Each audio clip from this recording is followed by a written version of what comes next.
Let me ask you, why is Modi earning praise? Now, we've heard the opposition. Is it all pre-scripted to give Modi an ego massage?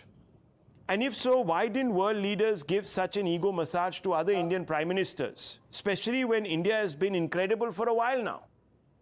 That's what the opposition says. For 70 years, we have been incredible, more so after Manmohan Singh, etc. So, can you hear me? Can you hear me, doctor? Yes, I can hear you now. Okay, so the quick question is, why is Modi earning praise globally, has a following here in India, his brand has traction? Is it all pre-scripted, event managed to give Modi an ego massage? And if so, why didn't world leaders give such ego massages to other Indian prime ministers, even though brand India has been incredible for some time now? Yeah, Rahul, good evening to you and to my fellow panelists. There are two issues here.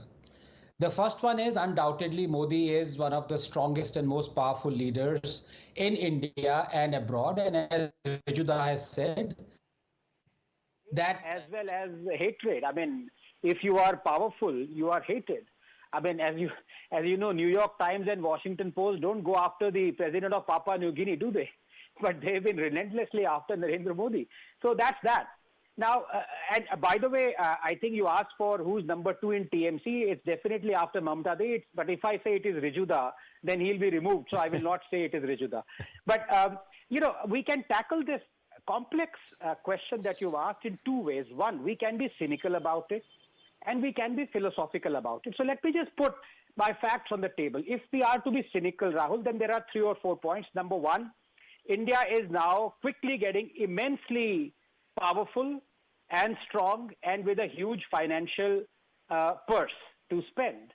And we've seen that, how the Western nations and other nations are garnering for a stake in this pie.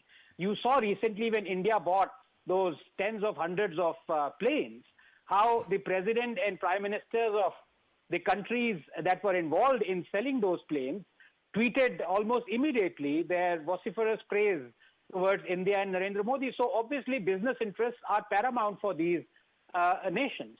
Number two, it also cannot be ignored that they have their domestic constituencies that are immigrant Indians. So as you rightly put it, in the UK it is Labour and Conservatives, and in the Americas it is Democrats and Republicans, and they have their own share of Indians who support these parties. So something to do with that as well.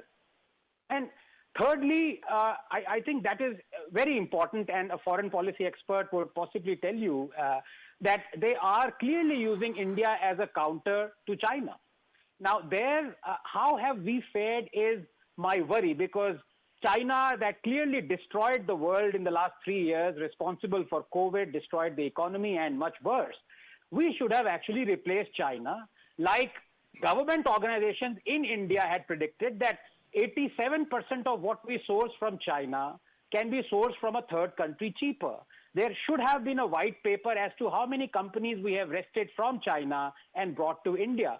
So, on the other hand, our trade imbalance has, catapulted to astronomical levels of $101 and $102 billion. So, we should not have been trading that much with China, and what we're doing is the opposite. So, that remains a worry.